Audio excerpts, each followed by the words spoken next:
एक छोटे से गांव में रामलाल नाम का एक किसान रहता था। वह अपने परिवार का पालन पोषण करने के लिए खेती करता था।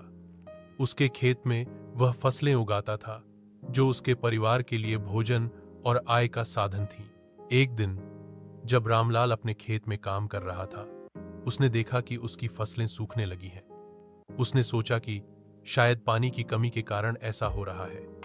उसने अपने खेत की सिंचाई करने का फैसला किया, लेकिन जब उसने नहर की तरफ देखा तो उसने पाया कि नहर सूख गई थी।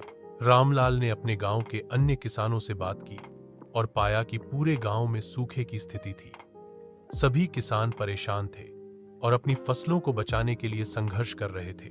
रामलाल ने हार नहीं मानी। उसने अपने अनुभव और ज्ञान का उपयोग करके अपनी फसलों को बचाने के लिए नए तरीके अपनाए।